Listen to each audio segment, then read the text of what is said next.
ಹರೇ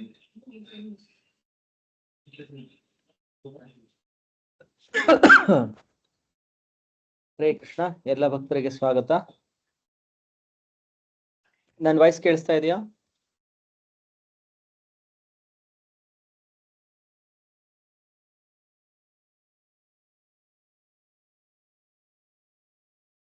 ಹರೇ ಕೃಷ್ಣ.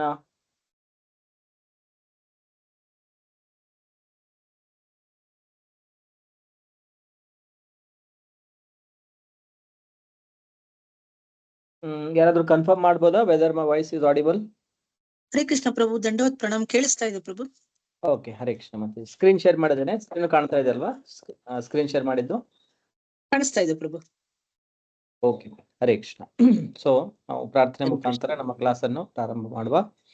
ನಮ ಓಂ ವಿಷ್ಣು ಪಾದಾಯ ಕೃಷ್ಣ ಪ್ರೇಷ್ಠಾಯ ಭೂತಲೆ ಶ್ರೀಮತೆ ಭಕ್ತಿ ವೇದಾಂತ ಸ್ವಾಮಿನ್ ಇತಿ ನಾಮಿನೆ. ನಮಸ್ತೆ ಸಾರಸ್ವತೆ ದೇವೆ ಗೌರವಾಣಿ ಪ್ರಚಾರಿಣೆ ನಿರ್ವಿಶೇಷ ಶೂನ್ಯವಾದಿ ಪಾಶ್ಚಾತ್ಯ ದೇಶತಾರಿಣೆ. ಜೈ ಶ್ರೀ ಕೃಷ್ಣ ಚೈತನ್ಯ ಪ್ರಭು ನಿತ್ಯಾನಂದ ಶ್ರೀ ಅದ್ವೈತ ಗದಾಧರ ಶ್ರೀವಾಸಾದಿ ಗೌರಭಕ್ತ ವೃಂದ. ಹರೇ ಕೃಷ್ಣ ಕೃಷ್ಣ ಕೃಷ್ಣ ಹರೇ ಹರೇ, ಹರೇ ರಾಮ ರಾಮ ರಾಮ ಹರೇ ಹರೇ.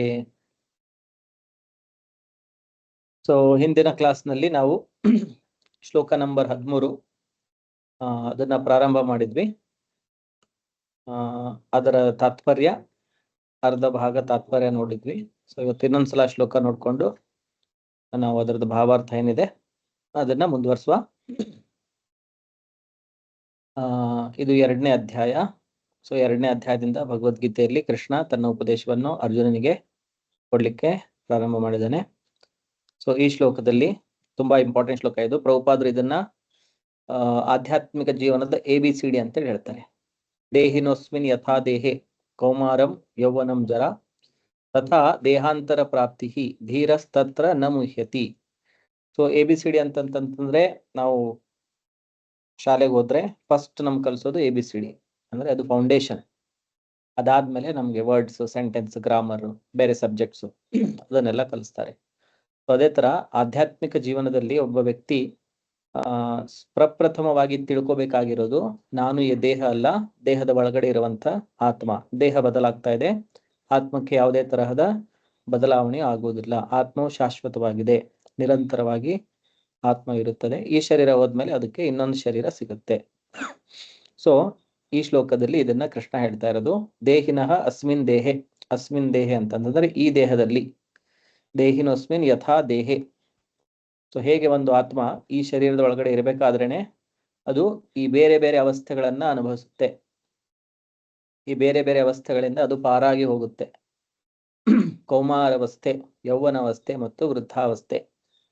ಸೊ ಹೇಗೆ ಒಂದೇ ಆತ್ಮ ಈ ಬೇರೆ ಬೇರೆ ಅವಸ್ಥೆಗಳಿಂದ ಪಾರಾಗಿ ಹೋಗ್ತಾ ಇದೆ, ಅದೇ ತರಹ ತಥಾ ದೇಹಾಂತರ ಪ್ರಾಪ್ತಿ, ಅದೇ ತರ ದೇಹಾಂತರವಾಗುತ್ತೆ.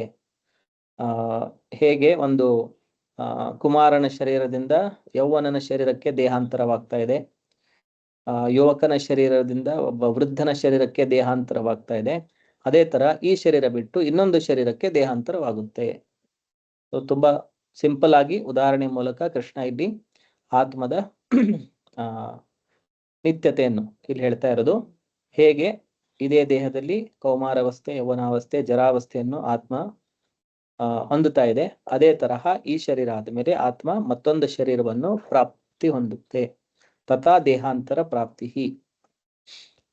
ಆಮೇಲೆ ಧೀರರಾದವರು ಇಂತಹ ಬದಲಾವಣೆಯಿಂದ ಅವರು ಗೊಂದಲಕ್ಕೆ ಒಳಗಾಗುವುದಿಲ್ಲ, ಭ್ರಾಂತಿಗೆ ಒಳಗಾಗುವುದಿಲ್ಲ. ಧೀರಃ ತತ್ರ ನ ಮುಹ್ಯತಿ. ದೇಹಸ್ಥ ಆತ್ಮವು ಈ ದೇಹದಲ್ಲಿ ಬಾಲ್ಯದಿಂದ ಯೌವನಕ್ಕೆ ಮುಪ್ಪಿಗೆ ಒಂದೇ ಸಮನೆ ಸಾಗುವ ರೀತಿಯಲ್ಲೇ ಆತ್ಮವು ಸಾವಿನ ನಂತರ ಮತ್ತೊಂದು ದೇಹಕ್ಕೆ ಸಾಗುತ್ತದೆ. ಧೀರನಾದವನು ಇದರಿಂದ ಗೊಂದಲಕ್ಕೆ ಒಳಗಾಗುವುದಿಲ್ಲ. ಇದು ತುಂಬಾ ಇಂಪಾರ್ಟೆಂಟ್ ಶ್ಲೋಕ. ಆದ್ರೆ ಇದನ್ನೆಲ್ಲ ನೀವು ಬೈಪಾಠ ಮಾಡ್ಲಿಕ್ಕೆ ಪ್ರಯತ್ನ ಪಡಬೇಕು, ಕಂಠಸ್ಥ ಮಾಡ್ಕೊಳ್ಳಿಕ್ಕೆ. ಆಮೇಲೆ ನೀವು ಯಾರಿಗಾದ್ರೂ ಮಾತಾಡ್ಬೇಕಾದ್ರೂ ಕೂಡ ನೀವು ಇದನ್ನು ಕೋಟ್ ಮಾಡಿ, ಇದನ್ನು ಉಲ್ಲೇಖ ಮಾಡಿ, ಭಗವದ್ಗೀತೆ ಮುಖಾಂತರ ನೀವು ಹೇಗೆ ಆತ್ಮ ಒಂದು ದೇಹದಿಂದ ಇನ್ನೊಂದು ದೇಹಕ್ಕೆ ಸಾಗುತ್ತದೆ ಅಂತೇಳಿ ನೀವು ಕೂಡ ಜನರಿಗೆ ಹೇಳ್ಬೋದು. ಸೊ ಈ ಭಾವಾರ್ಥ ಏನಿದೆ ಅದರ ಮೊದಲನೇ ಭಾಗವನ್ನು ನಾವು ನೋಡಿದ್ವಿ. ಎರಡನೇ ಭಾಗವನ್ನು ನಾವು ಇಲ್ಲಿಂದ ಮತ್ತೆ ಅದನ್ನು ಕಂಟಿನ್ಯೂ ಮಾಡುವ, ಮುಂದುವರಿಸುವ. ಜೀವಾತ್ಮ, ಪರಮಾತ್ಮ ಮತ್ತು ಐಹಿಕವಾಗಿ ಹಾಗೂ ಆಧ್ಯಾತ್ಮಿಕವಾಗಿ ಪ್ರಕೃತಿ ಇವುಗಳ ಸ್ವರೂಪದ ಪರಿಪೂರ್ಣ ಅರಿವಿರುವವನನ್ನು ಧೀರ ಎಂದು ಕರೆಯುತ್ತಾರೆ. ಇಂತಹ ಮನುಷ್ಯನು ದೇಹಗಳ ಬದಲಾವಣೆಯಿಂದ ಮೋಸ ಹೋಗುವುದಿಲ್ಲ. ಸೊ ಇಲ್ಲಿ ಹೇಳಿರೋದು ಜೀವಾತ್ಮ, ಪರಮಾತ್ಮ, ಐಹಿಕ ಪ್ರಕೃತಿ ಮತ್ತು ಆಧ್ಯಾತ್ಮಿಕ ಪ್ರಕೃತಿ, 4 ವಿಷಯಗಳನ್ನು ಇಲ್ಲಿ ಹೇಳಿದ್ದಾರೆ. ಸೊ ಜೀವಾತ್ಮ ಅಂತಂದ್ರೆ ನಾವೆಲ್ಲರೂ, ಪರಮಾತ್ಮ ಅಂದ್ರೆ ಭಗವಂತ, ಐಹಿಕ ಪ್ರಕೃತಿ ಅಂತಂದ್ರೆ ನಮ್ಮ ಕಣ್ಮುಂದೆ ಕಾಣ್ತಾ ಇರೋದು, ನಾವು ಇಂದ್ರಿಯಗಳಿಂದ ಏನು ಅನುಭವಿಸ್ತೇವೆ, ಕಣ್ಣಿನಿಂದ, ಕಿವಿಯಿಂದ, ಮೂಗಿನಿಂದ, ಹೀಗೆ ನಮ್ಮ ಪಂಚೇಂದ್ರಿಯದಿಂದ ನಾವು ಏನು ಅನುಭವಿಸ್ತೇವೆ ಅದೆಲ್ಲ ಈ ಪ್ರಕೃತಿಯನ್ನು ಅನುಭವಿಸ್ತಾ ಇದ್ದೇವೆ. ಇದನ್ನ ಐಹಿಕ ಪ್ರಕೃತಿ ಅಥವಾ ಭೌತಿಕ ಪ್ರಕೃತಿ ಅಂತೇಳಿ ಹೇಳ್ತಾರೆ. ಇದನ್ನು ಬಿಟ್ಟು ಇನ್ನೊಂದು ಆಧ್ಯಾತ್ಮಿಕ ಪ್ರಕೃತಿ ಇದೆ ಅಂತೇಳಿ ಕೃಷ್ಣ ಮುಂದೆ ಭಗವದ್ಗೀತೆಯಲ್ಲಿ ಹೇಳೋದು ನಮಗೆ ಗೊತ್ತಾಗುತ್ತೆ. ಸೊ ಈ 2ನೇ ಅಧ್ಯಾಯದಲ್ಲಿ ವಿಶೇಷವಾಗಿ ಕೃಷ್ಣ ಆತ್ಮದ ಬೇರೆ ಬೇರೆ ಗುಣಗಳನ್ನು ಹೇಳ್ತಾ ಇರೋದು. ಈ 2ನೇ ಅಧ್ಯಾಯದಲ್ಲಿ ನಮಗೆ ಅರ್ಧ ಭಾಗ ಕೇವಲ ಕೃಷ್ಣ ಆತ್ಮದ ಬಗ್ಗೆನೇ ಡಿಸ್ಕ್ರೈಬ್ ಮಾಡ್ತಾ ಹೋಗ್ತಾನೆ. ಈಗ ಮುಂದೆ ಬರೋ ಎಲ್ಲಾ ಶ್ಲೋಕಗಳಲ್ಲಿ ಬೇರೆ ಬೇರೆ ರೀತಿಯಲ್ಲಿ ಆತ್ಮದ ಗುಣಗಳನ್ನು ವಿವರಿಸಲಾಗಿದೆ. ಆಮೇಲೆ ಮುಂದೆ ಬರುವಂತಹ ಕೆಲವು ಅಧ್ಯಾಯಗಳಲ್ಲಿ ಪರಮಾತ್ಮನ ಬಗ್ಗೆಯನ್ನು ಹೇಳಲಾಗಿದೆ. 13ನೇ ಅಧ್ಯಾಯದಲ್ಲಿ ವಿಶೇಷವಾಗಿ ಪರಮಾತ್ಮನ ಬಗ್ಗೆ. ಅದು ಬಿಟ್ಟು ಮತ್ತೆ ಬೇರೆ ಅಧ್ಯಾಯಗಳಲ್ಲೂ ಕೆಲವೊಂದು ಶ್ಲೋಕಗಳಲ್ಲಿ ಹೇಗೆ ಪರಮಾತ್ಮ ಎಲ್ಲರ ಹೃದಯದಲ್ಲಿ ವಾಸವಾಗಿದ್ದಾನೆ ಅಂತೇಳಿ ಅದನ್ನು ಕೂಡ ಹೇಳಲಾಗಿದೆ. ಮತ್ತೆ 7ನೇ ಅಧ್ಯಾಯ ಬಂದಾಗ ಅಲ್ಲಿ ನಾವು ಈ ಐಹಿಕ ಪ್ರಕೃತಿ ಮತ್ತು ಆಧ್ಯಾತ್ಮಿಕ ಪ್ರಕೃತಿಯ ಬಗ್ಗೆ ಅಲ್ಲಿ ವಿವರವಾಗಿ ಅಲ್ಲಿ ಹೇಳಲಾಗಿದೆ. ಸೊ ಈ 4ರ ಬಗ್ಗೆ ಯಾರಿಗೆ ಪರಿಪೂರ್ಣ ಅರಿವಿರುತ್ತದೆ, ಆತ್ಮ ಅಂದ್ರೇನು, ಪರಮಾತ್ಮ ಅಂದ್ರೇನು, ಇದು ಐಹಿಕ ಪ್ರಕೃತಿ ಏನು ಮತ್ತು ಆಧ್ಯಾತ್ಮಿಕ ಪ್ರಕೃತಿ ಏನು, ಇವುಗಳೇ ಅರಿವಿರುವಂತ ವ್ಯಕ್ತಿಯನ್ನು ಧೀರ ಅಂತೇಳಿ ಕರೀತಾರೆ. ಆಮೇಲೆ ಇಂತಹ ಧೀರನಾಗಿರುವವನು ಈ ದೇಹಗಳ ಬದಲಾವಣೆಯಿಂದ ಅವನು ಮೋಸ ಹೋಗುವುದಿಲ್ಲ. ಅದನ್ನೇ ಕೃಷ್ಣ ಇಲ್ಲಿ ಹೇಳ್ತಾ ಇರೋದು, ಧೀರಸ್ತತ್ರ ನ ಮುಹ್ಯತಿ. ಇಲ್ಲಿ ಧೀರಸ್ತತ್ರ ನ ಮುಹ್ಯತಿ, ಧೀರನಾದವನು ಇಂಥ ಬದಲಾವಣೆಗಳಿಂದ ಅವನು ಗೊಂದಲಕ್ಕೆ ಒಳಗಾಗುವುದಿಲ್ಲ. ಆತ್ಮದ ಏಕತ್ವದ ಮಾಯಾವಾದಿ ಸಿದ್ಧಾಂತವನ್ನು ಒಪ್ಪಲು ಸಾಧ್ಯವಿಲ್ಲ.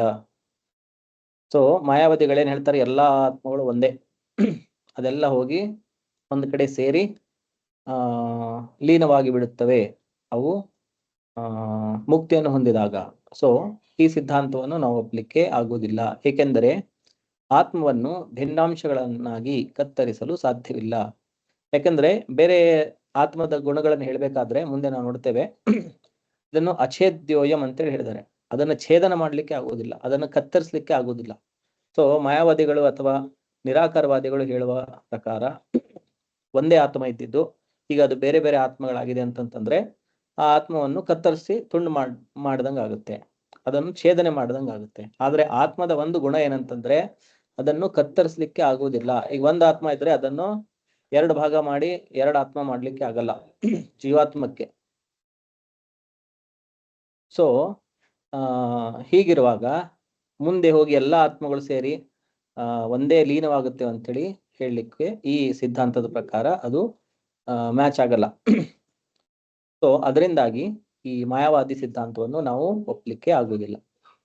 ಹೀಗೆ ಜೀವಿಗಳಾಗಿ ಕತ್ತರಿಸುವುದೆಂದರೆ ಪರಮಶಕ್ತಿಯನ್ನು ಕತ್ತರಿಸಲು ಸಾಧ್ಯ, ಅದು ಬದಲಾಗಬಹುದು ಎಂದು ಹೇಳಿದಂತಾಗುತ್ತದೆ. ಸೊ ಈಗ ಒಂದು ಸ್ಥಿತಿಯನ್ನು ಬಿಟ್ಟು ಈಗ ಅದು ಮತ್ತೆ ತುಂಬಾ ಆತ್ಮಗಳಾಗಿ ಬದಲಾವಣೆ ಆಯ್ತು ಅಂದ್ರೆ ಅದಲ್ಲಿ ಬದಲಾವಣೆ ಆದಂಗಾಯ್ತು.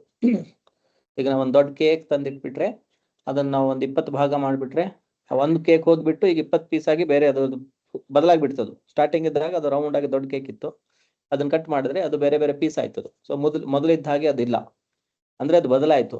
ಸೊ ಪರಮ ಸತ್ಯವನ್ನು ಈ ತರ ಬದಲಾಗುವುದಿಲ್ಲ, ಅದು ಒಂದು ಸಿದ್ಧಾಂತ. ಸೊ ಹಾಗಿರುವಾಗ ಹೇಗೆ ಆ ಪರಮ ಸತ್ಯದಿಂದ ಈ ಆತ್ಮಗಳು ಬೇರೆ ಬೇರೆಯಾಗಿ ಪ್ರತ್ಯೇಕ ಒಂದು ವ್ಯಕ್ತಿಯಾಗಿ ಹುಟ್ಕೊಂಡಿದೆ, ಆಮೇಲೆ ಅದೆಲ್ಲ ಹೋಗಿ ಮತ್ತೆ ಲೀನವಾಗಿ ಮತ್ತೆ ಅದೇ ಒಂದೇ ಪರಮ ಸತ್ಯ ಆಗುತ್ತೆ. ಸೊ ಈ ತರ ಏನು ಮಾಯಾವಾದಿಗಳು ಹೇಳ್ತಾರೆ ಅಥವಾ ನಿರಾಕಾರವಾದಿಗಳು ಹೇಳ್ತಾರೆ, ಈ ಏನು ಒಂದು ವಿಚಾರ ಇದೆ ಅದು ಬೇರೆ ಏನು ಸಿದ್ಧಾಂತ ಇದೆ ಅಂದ್ರೆ ಪರಮ ಸತ್ಯವನ್ನು ಕತ್ತರಿಸಲಿಕ್ಕೆ ಆಗುವುದಿಲ್ಲ, ಅದು ಬದಲಾವಣೆ ಹೊಂದುವುದಿಲ್ಲ, ಇವು ಸಿದ್ಧಾಂತಗಳು. ಸೊ ಈ ಸಿದ್ಧಾಂತವನ್ನು ನಾವು ನೋಡಿದ್ರೆ ಈ ಏನು ವಾದ ಇದೆ, ಮಾಯಾವಾದ ಏನಿದೆ, ಅದು ಅಲ್ಲಿ ಸೋಲು ಹೊಂದುತ್ತೆ. ಯಾಕಂದ್ರೆ ಪರಮ ಸತ್ಯವು ಯಾವಾಗಲೂ ಬದಲಾಗುವುದಿಲ್ಲ, ಅದನ್ನು ಕತ್ತರಿಸಲು ಸಾಧ್ಯವಿಲ್ಲ. ಇದರ ಅರ್ಥ ಏನಂತಂತಂದ್ರೆ, ನಾವು ಶಾಶ್ವತವಾಗಿ ಭಗವಂತ ಹೇಗೆ ಶಾಶ್ವತವಾಗಿದ್ದಾನೆ, ಅದೇ ತರ ಆತ್ಮವು ಭಗವಂತನ ಜೊತೆಗೆ ಶಾಶ್ವತವಾಗಿಯೇ ಅದರ ಅಸ್ತಿತ್ವ ಇದೆ ಅಂತೇಳಿ ಅದನ್ನು ಮುಂದೆ ಬರುವಂತಹ ಅಧ್ಯಾಯದಲ್ಲಿ ಕೃಷ್ಣ ಹೇಳೋದು ಮಮೈವಾಂಶೋ ಜೀವಲೋಕೆ ಜೀವಭೂತ ಸನಾತನ ಅಂತೇಳಿ ಒಂದು ಶ್ಲೋಕದಲ್ಲಿ ಬರುತ್ತೆ. ಅಂದ್ರೆ ಎಲ್ಲಾ ಜೀವಿಗಳು ನನ್ನ ಅಂಶ ಮತ್ತೆ ನನ್ನ ಸನಾತನ ಅಂಶ ಅಂತ ಹೇಳಿದ್ದಾರೆ. ಸನಾತನ ಅಂತಂತಂದ್ರೆ ಅದಕ್ಕೆ ಹುಟ್ಟು ಸಾವು ಇಲ್ಲದೆ ಇರೋದು, ಆದಿ ಅಂತ್ಯ ಇಲ್ಲದೆ ಇರೋದು. ಯಾವಾಗದು ಅಸ್ತಿತ್ವಕ್ಕೆ ಬಂತು ಅಂತೇಳಿ ನಮ್ಗೆ ಸಮಯದಲ್ಲಿ ಅದನ್ನ ಹಿಂಗೆ ಹೇಳಲಿಕ್ಕೆ ಆಗಲ್ಲ, ಆ ಟೈಮಲ್ಲಿ ಅದು ಅಸ್ತಿತ್ವಕ್ಕೆ ಬಂತು. ಸೊ ಅಂಥದನ್ನ ಸನಾತನ ಅಂತೇಳಿ ಹೇಳ್ತಾರೆ. ಹೇಗೆ ನಾವು ಭಗವಂತನಿಗೆ ಒಂದು ಟೈಮಲ್ಲಿ ಹೇಳಿಕ್ಕಾಗಲ್ಲ, ಈ ಟೈಮಿಗೆ ಭಗವಂತ ಅಸ್ತಿತ್ವದಲ್ಲಿ ಬಂದ, ಅದಕ್ಕೂ ಮುಂಚೆ ಭಗವಂತ ಇರ್ಲಿಲ್ಲ. ಸೊ ಆ ತರ ಹೇಳಲಿಕ್ಕೆ ಸಾಧ್ಯವಿಲ್ಲ. ಸೊ ಭಗವಂತ ಸದಾ ನಿರಂತರವಾಗಿ ಇದ್ದಾನೆ. ಅದೇ ತರ ಆತ್ಮಗಳು ಕೂಡ ನಿರಂತರವಾಗಿ ಅದರ ಅಸ್ತಿತ್ವ ಇದೆ. ಸೊ ಇದು ನಿಜವಾದ ಸಿದ್ಧಾಂತ, ಎಲ್ಲಾ ಶಾಸ್ತ್ರಗಳಲ್ಲಿ ಹೇಳಿರೋದು ಮತ್ತು ಭಗವದ್ಗೀತೆಯಲ್ಲೂ ಕೂಡ ಕೃಷ್ಣ ಹೇಳುದು ನಿಜವಾದ ಸಿದ್ಧಾಂತ ಏನಂತಂದ್ರೆ, ಹೇಗೆ ಭಗವಂತನು ಶಾಶ್ವತನಾಗಿದ್ದಾನೆ ಅದೇ ತರ ಆತ್ಮಗಳು ಕೂಡ ಶಾಶ್ವತವಾಗಿವೆ. ಆಧ್ಯಾತ್ಮಿಕ ಜಗತ್ತಿನಲ್ಲಿ ಅವು ತಮ್ಮದೇ ಆದಂತ ಆಧ್ಯಾತ್ಮಿಕ ಶರೀರದಲ್ಲಿ ಇರುತ್ತೆ, ಪರ್ಮನೆಂಟ್ ಆಗಿರುವಂತ ಒಂದು ಶರೀರದಲ್ಲಿ, ದೇಹದಲ್ಲಿ ಇರುತ್ತವೆ. ಅದೇ ಅವರು ಭೌತಿಕ ಲೋಕಕ್ಕೆ ಬಂದಾಗ ಭೌತಿಕ ಪ್ರಕೃತಿಯ ಶರೀರ ಸಿಕ್ಬಿಟ್ಟು ಅದಕ್ಕೆ ಅದು ಅವಾಗ ಶರೀರ ಬದಲಾವಣೆ ಆಗ್ತಾನೆ ಇರುತ್ತೆ. ಈ ಶ್ಲೋಕದಲ್ಲಿ ಹೇಳಿರೋ ಹಾಗೆ ಕೌಮಾರಂ ಯೌವನಂ ಜರ, ಕುಮಾರಾವಸ್ಥೆ, ಯೌವನಾವಸ್ಥೆ, ವೃದ್ಧಾಪ್ಯ, ಮತ್ತೆ ಸಾವು, ಮತ್ತೆ ಬೇರೆ ಶರೀರ, ಅದು ಪ್ರಾಣಿ ಪಕ್ಷಿ ಅಥವಾ ಮನುಷ್ಯನ ಶರೀರ. ಸೊ ಈ ತರ ಈ ಭೌತಿಕ ಸಂಸಾರದಲ್ಲಷ್ಟೇ ಆತ್ಮಕ್ಕೆ ದೇಹಗಳ ಬದಲಾವಣೆ ಆಗ್ತಾ ಇರುತ್ತೆ. ಆಧ್ಯಾತ್ಮಿಕ ಲೋಕದಲ್ಲಿ ಅದು ಒಂದೇ ಪರ್ಮನೆಂಟ್ ಆಗಿರುವಂತ ದೇಹವನ್ನು ಪಡೆದುಕೊಂಡಿರುತ್ತೆ. ಇದು ಪರಮಾತ್ಮನಿಗೆ ಬದಲಾವಣೆ ಎನ್ನುವುದೇ ಇಲ್ಲ ಎನ್ನುವ ತತ್ವಕ್ಕೆ ವಿರುದ್ಧವಾಗಿದೆ. ಒಂದ್ ವೇಳೆ ನಾವು ಆತ್ಮವು ಈಗ ಬೇರ್ಪಟ್ಟಿದೆ ಭಗವಂತನಿಂದ, ಮತ್ತೆ ಹೋಗಿ ಭಗವಂತನ ಲೀನವಾಗುತ್ತೆ ಅಂತೇಳಿ ನಾವು ಏನಾದ್ರು ವಾದ ಮಾಡಿದ್ರೆ ಅದು ಇದಕ್ಕೆ ವಿರುದ್ಧವಾಗಿರುತ್ತೆ. ಪರಮಾತ್ಮನಿಗೆ ಬದಲಾವಣೆ ಎನ್ನುವುದೇ ಇಲ್ಲ, ಈ ತತ್ವಕ್ಕೆ ವಿರುದ್ಧವಾಗಿರುತ್ತೆ. ಗೀತೆಯು ಒಂದು ಅಂಶವನ್ನು ದೃಢಪಡಿಸುತ್ತದೆ, ಪರಮ ಪ್ರಭುವಿನ ಭಿನ್ನಾಂಶಗಳು ಸನಾತನವಾದವು. ಸೊ ನಾವೀಗ ಸ್ವಲ್ಪ ಮುಂಚೆ ಅದನ್ನು ಚರ್ಚೆ ಮಾಡಿರೋ ಪ್ರಕಾರ ಪರಮ ಪ್ರಭುವಿನ ಭಿನ್ನಾಂಶಗಳು ಅಂದ್ರೆ ಎಲ್ಲ ಆತ್ಮಗಳು ಅವು ಸನಾತನವಾದವು. ಇದನ್ನು ಕ್ಷರ ಎಂದು ಕರೆಯುತ್ತಾರೆ. ಸೊ ಮುಂದೆ ಬರುವಂತಹ ಒಂದು ಅಧ್ಯಾಯದಲ್ಲಿ ಕ್ಷರ ಅಕ್ಷರ ಅಂತೇಳಿ ಎರಡು ಪ್ರಕಾರದ ಆತ್ಮಗಳಿದೆ ಅಂತೇಳಿ ಕೃಷ್ಣ ಮುಂದೆ ಹೇಳೋದು ನಮಗೆ ಗೊತ್ತಾಗುತ್ತೆ. ಸೊ ಕ್ಷರ ಅಂತಂತಂದ್ರೆ ಐಹಿಕ ಪ್ರಕೃತಿಯಲ್ಲಿ ಬೀಳುವ ಪ್ರವೃತ್ತಿ ಅವುಗಳದು. ಸೊ ಈ ಆತ್ಮಗಳಿಗೆ ಈ ಐಹಿಕ ಪ್ರಕೃತಿಯಲ್ಲಿ ಪತನ ಹೊಂದುವಂತ ಪ್ರವೃತ್ತಿ ಇದೆ. ಈ ಭಿನ್ನಾಂಶಗಳು ನಿರಂತರವಾಗಿ ಹಾಗೆಯೇ ಉಳಿಯುತ್ತವೆ. ಮುಕ್ತಿ ಪಡೆದ ನಂತರವೂ ಜೀವಾತ್ಮವು ಒಂದು ಭಿನ್ನಾಂಶವಾಗಿಯೇ ಉಳಿಯುತ್ತದೆ. ಆದರೆ ಮುಕ್ತಿ ಪಡೆದ ನಂತರ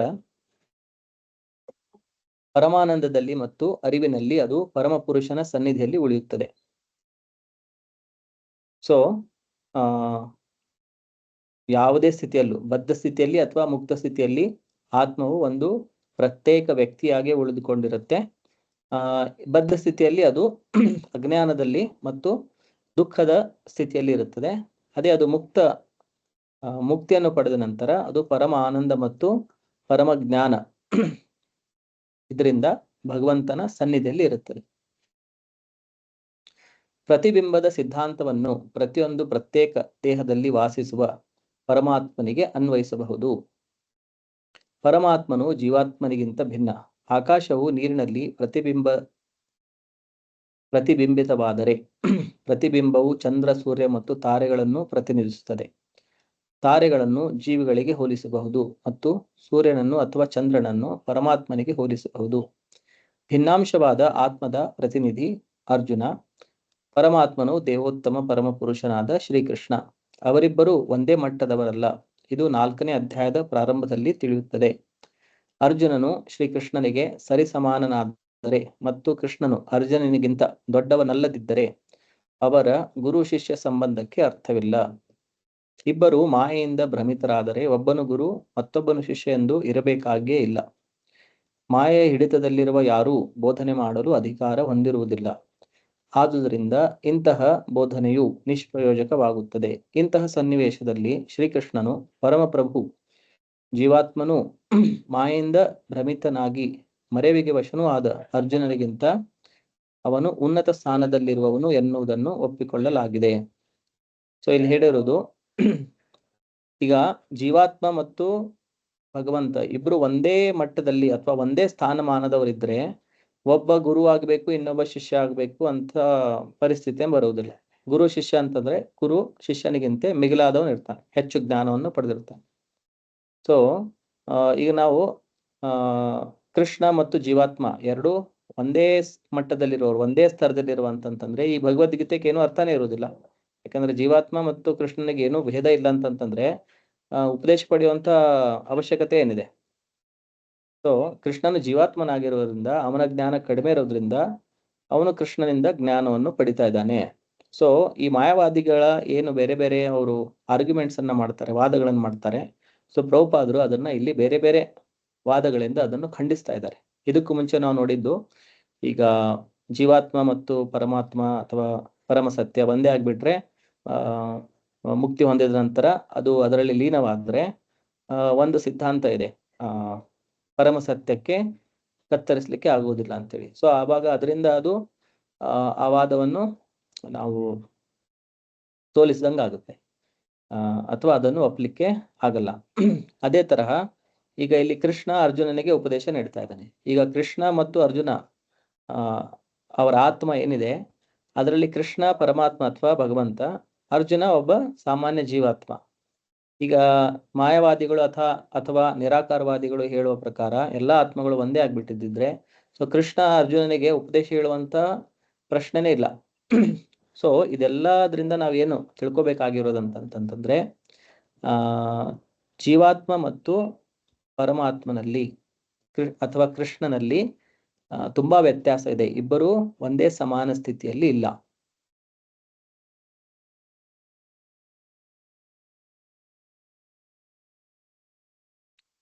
ಆಮೇಲೆ ಮುಂದೆ ಬರುವಂತ ಶ್ಲೋಕಗಳಲ್ಲಿ ನಾವು ನೋಡ್ತೇವೆ ಕೃಷ್ಣ ಹೇಳೋದು, ದೈವೀಹಿ ಯಶ ಗುಣಮಯಿ ಮಮ ಮಾಯಾ ದುರತ್ಯಯ. ಸೊ ಈ ಮಾಯೆ ಏನಿದೆ ಅದು ನನ್ನ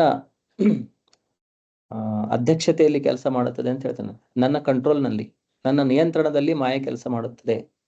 ಸೊ ಜೀವಾತ್ಮರಿಗೆ, ಬದ್ಧಾತ್ಮರಿಗೆ ಅವರು ಮಾಯೆ ಪ್ರಭಾವದಲ್ಲಿ ಇರ್ತಾರೆ. ಮಾಯೆ ಆ ಜೀವಾತ್ಮವನ್ನು ಆವರಣ ಮಾಡಬಹುದು, ಆದರೆ ಕೃಷ್ಣನನ್ನು ಮಾಯೆ ಆವರಿಸಲಿಕ್ಕೆ ಸಾಧ್ಯವಿಲ್ಲ. ಸೊ ಇದೆಲ್ಲ ನಾವು ಮುಂದೆ ಬರುವಂತ ಅಧ್ಯಾಯಗಳಲ್ಲಿ ಕ್ಲಿಯರ್ ಆಗಿ ನಮ್ಗೆ ಗೊತ್ತಾಗುತ್ತೆ. ಸೊ ಇದನ್ನು ಪ್ರಭುಪಾದರು ಯಾಕೆ ಇಷ್ಟು ಸ್ಟ್ರೆಸ್ ಮಾಡಿ ಒತ್ತು ಕೊಟ್ಟು ಎಲ್ಲಾ ಶ್ಲೋಕಗಳಲ್ಲಿ ಅದರ ತಾತ್ಪರ್ಯದಲ್ಲಿ ನಾವು ನೋಡ್ತೇವೆ. ತುಂಬಾ ಕಡೆ ಪ್ರಭುಪಾದರು ಈ ಮಾಯಾವಾದದ ಬಗ್ಗೆ ಮತ್ತು ನಿರಾಕಾರವಾದದ ಬಗ್ಗೆ ತುಂಬಾ ಸ್ಟ್ರೆಸ್ ಮಾಡಿ ಅದನ್ನ ಹೇಳ್ತಾರೆ. ಯಾಕಂದ್ರೆ ಈಗಿನ ಕಾಲದಲ್ಲಿ ಎಷ್ಟೋ ಜನ ಸ್ವಾಮಿಗಳು, ಗುರುಗಳು ಅಂತೇಳಿ ಯಾರು ಹೇಳ್ಕೊಳ್ತಾರೆ ಅದರಲ್ಲಿ ಎಷ್ಟೋ ಜನ ಮಾಯಾವಾದಿಗಳಾಗಿರ್ತಾರೆ ಅಥವಾ ನಿರಾಕಾರವಾದಿಗಳಾಗಿರ್ತಾರೆ. ಅವರು ಹೊರನೋಟಕ್ಕೆ ಕೃಷ್ಣನನ್ನೇ ಪೂಜಿಸ್ತಿರ್ತಾರೆ, ಕೃಷ್ಣನ ಬಗ್ಗೆ ಭಗವದ್ಗೀತೆ, ಭಾಗವತಂ ಅದೆಲ್ಲ ಹೇಳ್ತಿರ್ತಾರೆ. ಆದ್ರೆ ಡೀಪ್ ಆಗಿ ಅವರನ್ನ ನೀವು ನೋಡಿದ್ರೆ ಅವರು ಅಲ್ಟಿಮೇಟ್ ಗೋಲ್ ಏನಂತಂದ್ರೆ ನಾವೆಲ್ಲ ಹೋಗಿ ಪರಮ ಸತ್ಯದಲ್ಲಿ ಲೀನ್ ಆಗೋದು, ಆ ತರ ಹೇಳ್ತಿರ್ತಾರೆ. ಅದರಿಂದ ನಾವು ಮೋಸ ಹೋಗ್ಬಾರ್ದು ಅಂತೇಳಿ ನಮ್ಗೆ ಸರಿಯಾಗಿ ಅದ್ರ ಬಗ್ಗೆ ಜ್ಞಾನ ಇರ್ಬೇಕಂತೇಳಿ ಪ್ರಭುಪಾದರು ಇದನ್ನ ಮತ್ತೆ ಮತ್ತೆ ಥ್ರೂ ಔಟ್ ಭಗವದ್ಗೀತೆಯಲ್ಲಿ ನಾವು ನೋಡ್ತೇವೆ. ಎಷ್ಟೋ ಕಡೆ ಇದನ್ನ ಒತ್ತಿ ಅವರು ಹೇಳ್ತಾರೆ ಈ ಮಾಯಾವಾದದ ಬಗ್ಗೆ. ಮುಂದಿನ ಶ್ಲೋಕ, ಮಾತ್ರಾ ಸ್ಪರ್ಶಾಸ್ತು ಕೌಂತೆಯ ಶೀತೋಷ್ಣ ಸುಖ ದುಃಖದಾಹ ಆಗಮಾಪಾಯಿನೋ ನಿತ್ಯ ಸ್ಥಾಂ ಸ್ಥಿತಿಕ್ಷಸ್ವ ಭಾರತ. ಸೊ ಇದು ಕೂಡ ತುಂಬಾ ಮುಖ್ಯವಾದಂತ ಶ್ಲೋಕ ಭಗವದ್ಗೀತೆಯಲ್ಲಿ. ಇದೇ ತರ ಬಹಳ ಕಡೆ ಕೃಷ್ಣ ಹೇಳೋದು.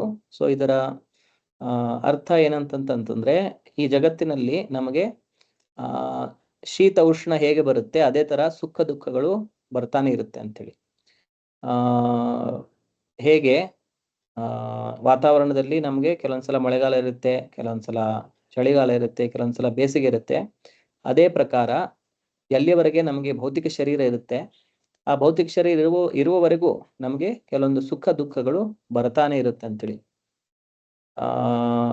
ಮತ್ತೆ ಭಗವದ್ಗೀತೆಯಲ್ಲಿ ಮುಂದೆ ಕೂಡ ನಾವು ನೋಡ್ತೇವೆ, ದುಃಖಾಲಯಂ ಅಶಾಶ್ವತಂ ಅಂತೇಳಿ ಕೃಷ್ಣ ಈ ಸಂಸಾರವನ್ನು ಡಿಫೈನ್ ಮಾಡಿದ್ದಾರೆ. ಅಂದ್ರೆ ಇದು ದುಃಖಗಳ ಆಗರ ಮತ್ತೆ ಅಶಾಶ್ವತ, ಇಲ್ಲಿ ಯಾವುದೂ ಶಾಶ್ವತವಾಗಿ ಇರುವುದಿಲ್ಲ ಅಂತೇಳಿ. ಮತ್ತೆ ಇಂತಹ ಪರಿಸ್ಥಿತಿಯಲ್ಲೂ ಕೂಡ ಯಾರು ಅದರಿಂದ ಡಿಸ್ಟರ್ಬ್ ಆಗದೆ, ವಿಚಲಿತರಾಗದೆ ತಮ್ಮ ಕೃಷ್ಣ ಪ್ರಜ್ಞೆಯಲ್ಲಿ ಮುಂದುವರಿತಾ ಇರ್ತಾರೆ, ಭಗವಂತನ ಭಕ್ತಿಯಲ್ಲಿ ನಿರತರಾಗಿರ್ತಾರೆ, ಅಂತಹ ವ್ಯಕ್ತಿಗಳು ಅವರು ಮೋಕ್ಷಕ್ಕೆ ಅರ್ಹರಾಗಿರುತ್ತಾರೆ ಅಂತೇಳಿ ಕೃಷ್ಣ ಹೇಳ್ತಾರೆ. ಅದು ಮುಂದಿನ ಶ್ಲೋಕದಲ್ಲಿ ಬರುತ್ತೆ. ಮಾತ್ರಾ ಸ್ಪರ್ಶಾಸ್ತು ಕೌಂತೆಯ ಶೀತೋಷ್ಣ ಸುಖ ದುಃಖದಾಹ ಆಗಮ ಪಾಯಿನೋ ನಿತ್ಯ ತಾಂ ಸ್ಥಿತಿಕ್ಷಸ್ವ ಭಾರತ. ಸೊ ಇಲ್ಲಿ ಇನ್ನೊಂದು ವಿಶೇಷವಾಗಿ ಹೇಳುವುದು ಕೃಷ್ಣ ಏನಂತಂತಂದ್ರೆ ಅದನ್ನು ನಾವು ಸಹಿಸಿಕೊಳ್ಳುವಂತ ಶಕ್ತಿಯನ್ನು ನಾವು ಬೆಳೆಸ್ಕೋಬೇಕಂತೇಳಿ ಕೃಷ್ಣ ಇಲ್ಲಿ ಹೇಳ್ತಾ ಇರೋದು. ಎರಡನ್ನು, ಸುಖವನ್ನು ಸಹಿಸ್ಕೊಳ್ಳಿಕ್ಕೆ ನಾವು ಶಕ್ತಿಯನ್ನು ಬೆಳೆಸ್ಕೋಬೇಕು, ದುಃಖವನ್ನು ಸಹಿಸ್ಕೊಳ್ಳಿಕ್ಕೆ ನಾವು ಶಕ್ತಿಯನ್ನು ಬೆಳೆಸ್ಕೋಬೇಕು. ಅಂತಹ ವ್ಯಕ್ತಿ ಮೋಕ್ಷಕ್ಕೆ ಅರ್ಹನಾಗಿರುತ್ತಾನೆ ಅಂತೇಳಿ ಮುಂದೆ ಕೃಷ್ಣ ಹೇಳೋದು.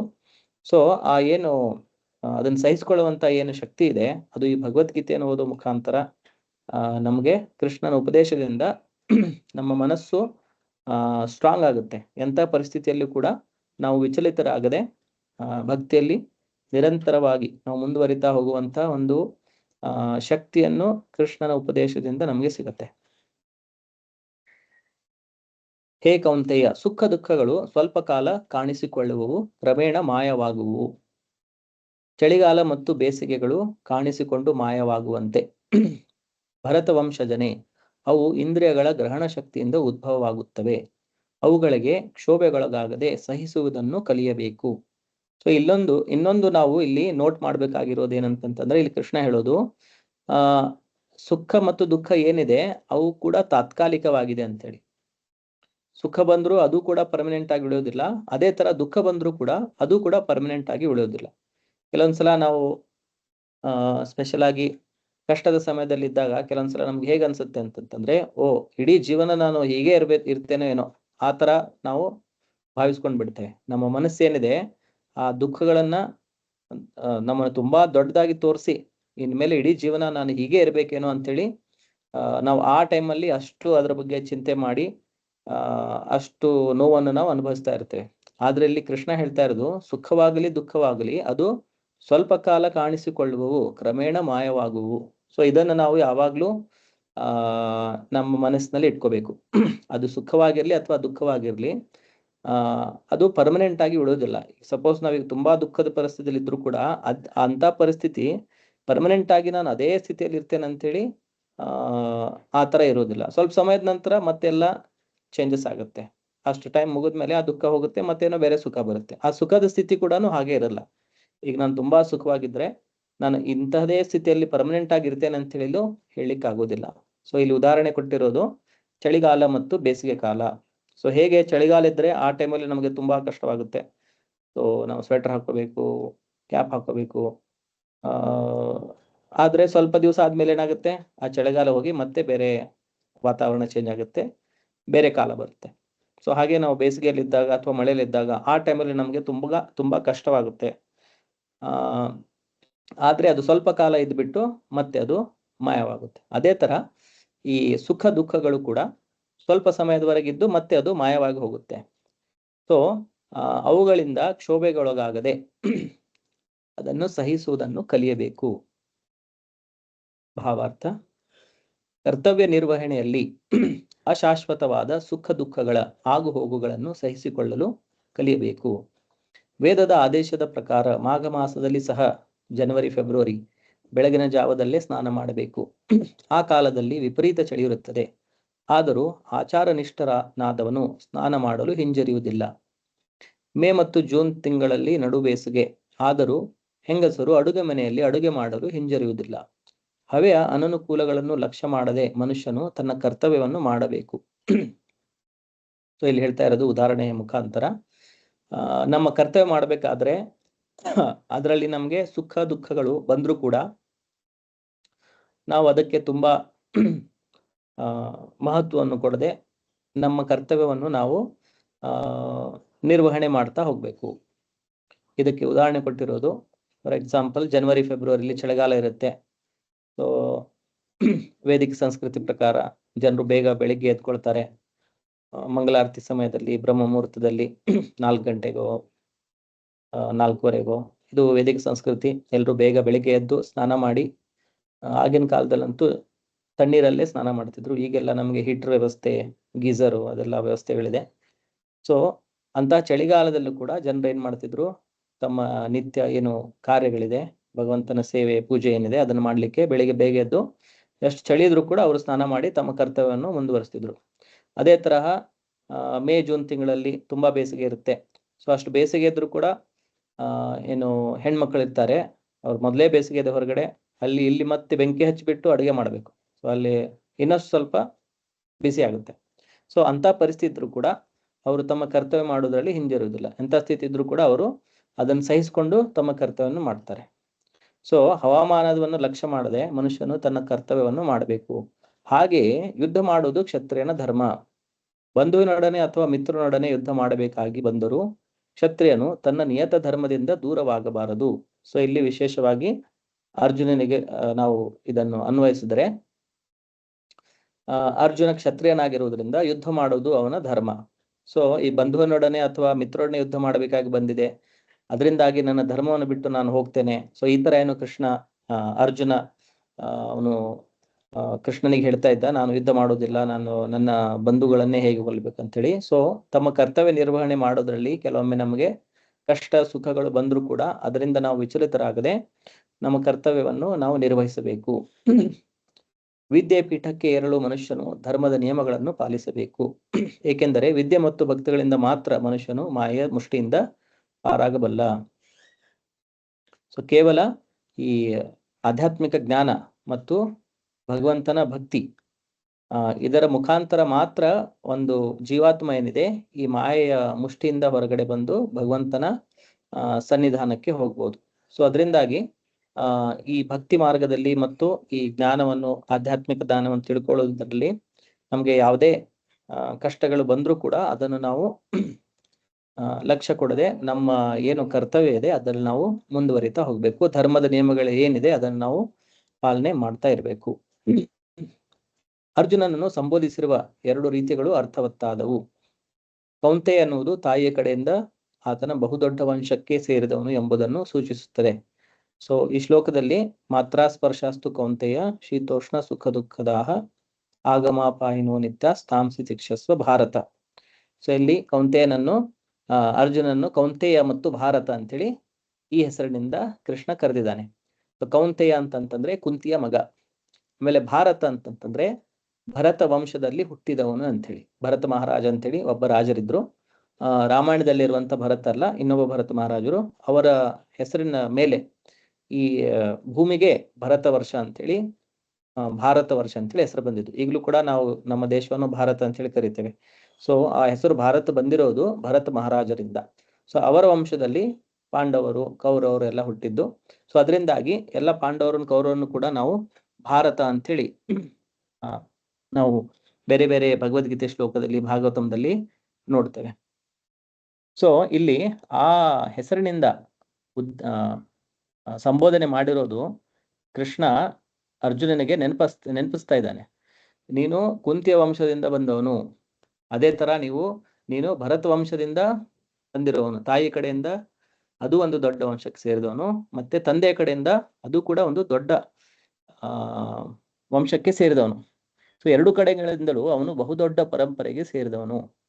ಮಹತ್ವದ ಪರಂಪರೆಯು ಕರ್ತವ್ಯ ನಿರ್ವಹಣೆಯಲ್ಲಿ ಹೆಚ್ಚಿನ ಹೊಣೆಯನ್ನು ತರುತ್ತದೆ. ಸೊ ಸಾಮಾನ್ಯ ವ್ಯಕ್ತಿಗೆ ಕಂಪೇರ್ ಮಾಡಿದ್ರೆ ಒಬ್ಬ ಇಂತಹ ದೊಡ್ಡ ಪರಂಪರೆಯಲ್ಲಿ ಹುಟ್ಟಿದಾರಂತಂದ್ರೆ ಅದ್ರ ಜೊತೆಗೆ ಅವರಿಗೆ ತುಂಬಾ ಹೊಣೆಗಾರಿಕೆ ಕೂಡ ಇರುತ್ತದೆ. ಯಾಕಂದ್ರೆ ಅವ್ರು ಏನ್ ಮಾಡ್ತಾರೆ, ಜನ ಅದನ್ನು ನೋಡ್ತಿರ್ತಾರೆ, ಆಮೇಲೆ ಅದನ್ನು ಅವರು ಪಾಲನೆ ಮಾಡ್ಲಿಕ್ಕೆ ಪ್ರಯತ್ನ ಪಡ್ತಾರೆ.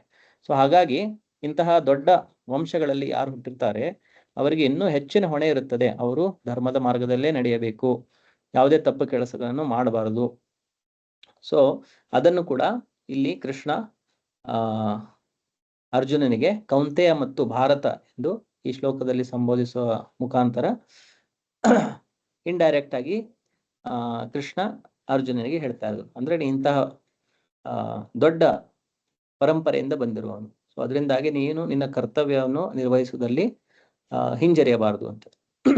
ಆದುದರಿಂದ ಅವನು ಯುದ್ಧ ಮಾಡುವುದರಿಂದ ತಪ್ಪಿಸಿಕೊಳ್ಳುವಂತಿಲ್ಲ. ಮುಂದಿನ ಶ್ಲೋಕ. ಯಂ ಹಿ ನ ವ್ಯಥಯಂತೇತೆ ಪುರುಷಂ ಪುರುಷರ್ಷಭ ಸಮ ದುಃಖ ಸುಖಂ ಧೀರಂ ಸೋಮೃತತ್ವಾಯ ಕಲ್ಪತೆ. ಸೊ ಈ ಶ್ಲೋಕದಲ್ಲಿ ಏನು ಕೃಷ್ಣ ಹೇಳ್ತಾ ಇರೋದು, ಭಗವದ್ಗೀತೆಯಲ್ಲಿ ನಾವು ತುಂಬಾ ಕಡೆ ಇದನ್ನು ನೋಡ್ತೇವೆ. ಇಲ್ಲಿ ಕೃಷ್ಣ ಹೇಳ್ತಾ ಇರೋದು ಸಮ ದುಃಖ ಸುಖಂ, ಸುಖ ಮತ್ತು ದುಃಖಗಳಲ್ಲಿ ಸಮನಾಗಿರುವುದು ಅಂತ ವ್ಯಕ್ತಿಯನ್ನು ಧೀರ ಅಂತೇಳಿ ಕೇಳ್ತಾರೆ. ಆಮೇಲೆ ವ್ಯಥೆ ಮಾಡದೆ ಇರೋದು, ಇಂಥ ಸುಖ ದುಃಖಗಳು ಬಂದಾಗ ವ್ಯಥೆಯನ್ನು ಮಾಡದೆ. ಯಂ ಹಿ ನ ವ್ಯಥಯಂತೆ ಏತೆ ಪುರುಷಂ ಪುರುಷರ್ಷಭ ಸಹ ಅಮೃತತ್ವಾಯ ಕಲ್ಪತೆ. ಸೊ ಅಂತ ವ್ಯಕ್ತಿಗಳು ಅಮೃತತ್ವವನ್ನು ಪಡೆಯುತ್ತಾರೆ. ಅಂದ್ರೆ ಅವರು ಮುಕ್ತಿಯನ್ನು ಹೊಂದುತ್ತಾರೆ. ಎಂಥ ವ್ಯಕ್ತಿಗಳು ಮುಕ್ತಿಗೆ ಅರ್ಹರು? ಯಾರು ಸುಖ ದುಃಖಗಳಲ್ಲಿ ವ್ಯಥೆಯನ್ನು ಮಾಡದೆ ಸುಖ ದುಃಖಗಳಿಗೆ ಸಮನಾಗಿರುತ್ತಾರೆ, ಧೀರರಾಗಿರುತ್ತಾರೆ, ಅಂತಹ ವ್ಯಕ್ತಿಗಳು ಮುಕ್ತಿಗೆ ಅರ್ಹರು. ಪುರುಷ ಶ್ರೇಷ್ಠನೇ ಅರ್ಜುನನೇ, ಸುಖ ದುಃಖಗಳಿಂದ ವಿಚಲಿತನಾಗದೆ ಉಭಯ ಸ್ಥಿತಿಗಳಲ್ಲಿಯೂ ದೃಢನಾಗಿರುವ ಮನುಷ್ಯನು ಮೋಕ್ಷಕ್ಕೆ ಅರ್ಹನಾದವನು. ಸೊ ಈಗ ನಾವೆಲ್ಲ ಈ ಸಂಸಾರ ಚಕ್ರದಿಂದ, ಬಂಧನದಿಂದ ಮುಕ್ತರಾಗಿ ಭಗವಂತನ ಧಾಮಕ್ಕೆ ಹೋಗ್ಬೇಕಂತಂದ್ರೆ ಭಗವದ್ಗೀತೆಯಲ್ಲಿ ಹೇಳಿರೋದನ್ನು ನಾವು ನೋಟ್ ಮಾಡಿಕೊಂಡು ಸುಖ ದುಃಖಗಳಲ್ಲಿ ವಿಚಲಿತರಾಗದೆ ಹೇಗೆ ನಾನು ಸಮನಾಗಿರಬೇಕು, ಧೀರನಾಗಿರ್ಬೇಕು ಅಂತೇಳಿ ನಾವು ಇದನ್ನ ಪ್ರಾಕ್ಟೀಸ್ ಮಾಡಲಿಕ್ಕೆ, ನಮ್ಮ ಜೀವನದಲ್ಲಿ ನಾವು ಅನುಭವಿಸ್ಲಿಕ್ಕೆ, ನಾವು ಇದನ್ನ ಅಳವಡಿಸ್ಲಿಕ್ಕೆ ನಾವು ಇದನ್ನ ಪ್ರಯತ್ನ ಪಡಬೇಕು. ಭಾವಾರ್ಥ.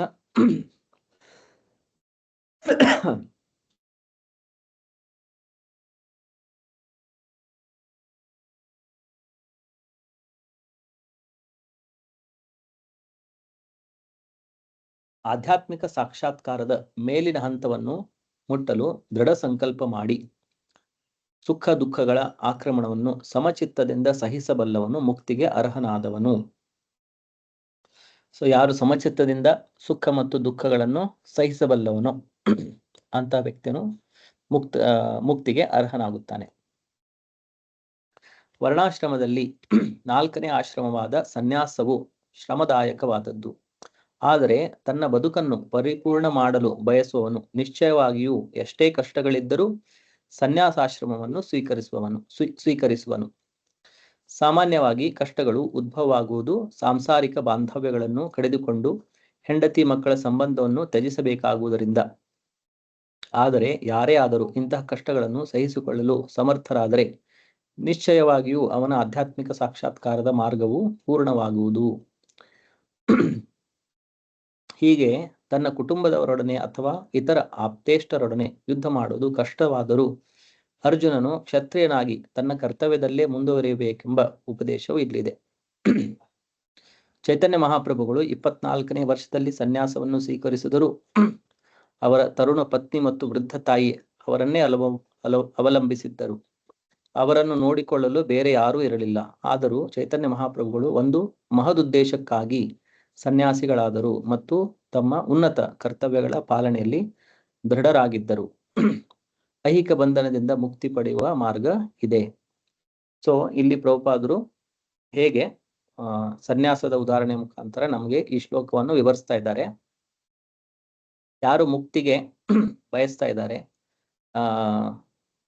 ಈ ವೈದಿಕ ಏನು ಜೀವನ ಶೈಲಿ ಇದೆ ಅದರಲ್ಲಿ 4 ಆಶ್ರಮ ಮತ್ತು 4 ವರ್ಣಗಳ ವರ್ಣನೆ ಬರುತ್ತೆ. ಸೊ 4 ಆಶ್ರಮ ಅಂತಂತಂದ್ರೆ ಬ್ರಹ್ಮಚಾರಿ, ಗೃಹಸ್ಥ, ವಾನಪ್ರಸ್ಥ ಮತ್ತು ಸನ್ಯಾಸ.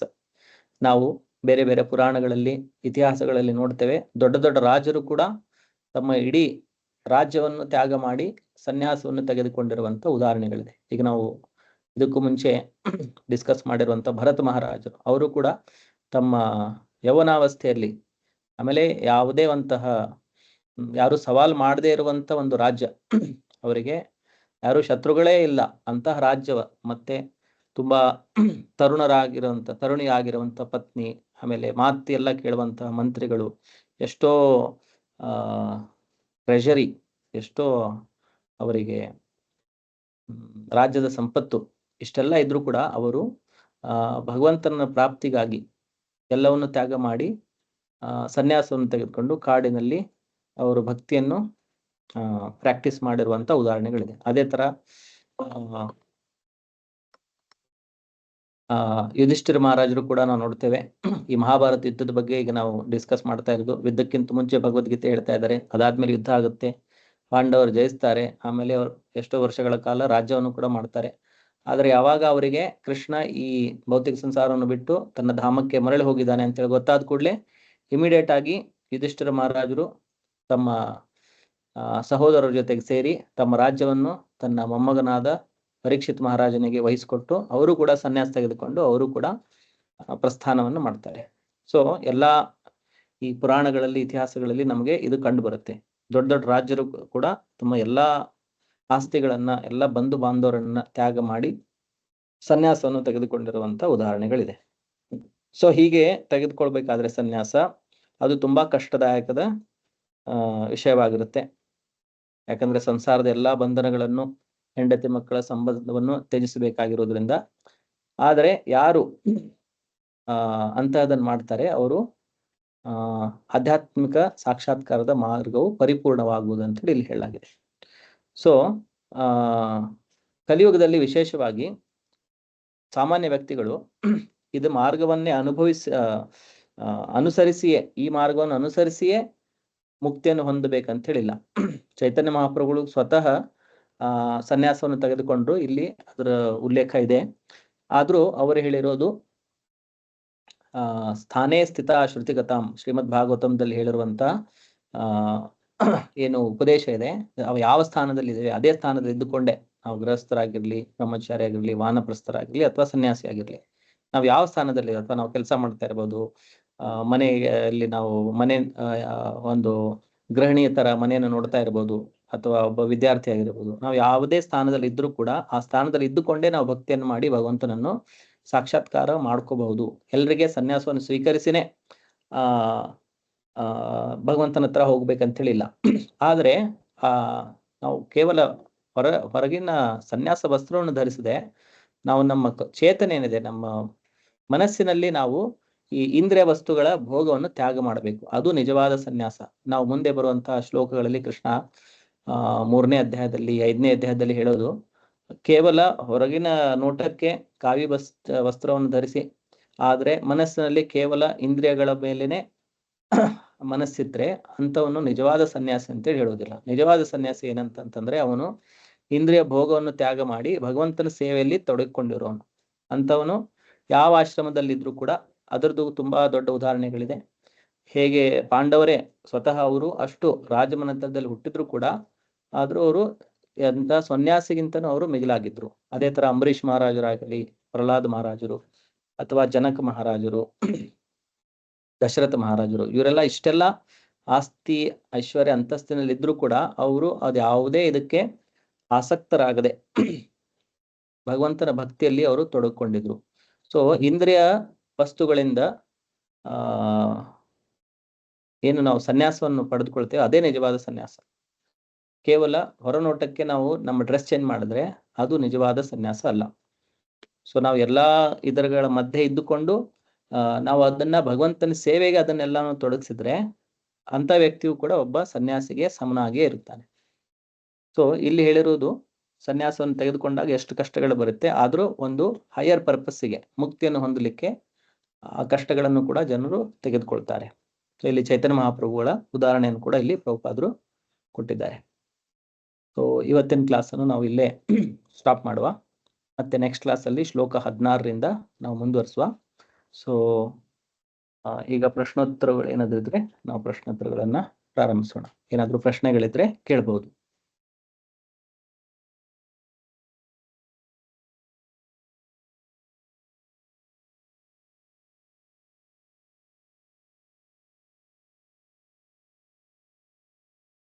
ಓಕೆ, ಸೊ ಯಾವುದೇ ಪ್ರಶ್ನೆಗಳಿಲ್ದಿದ್ರೆ ಈ ಕ್ಲಾಸ್ ನಾವು ಇಲ್ಲಿಗೆ ಸಮಾಪ್ತಿಗೊಳಿಸುವ.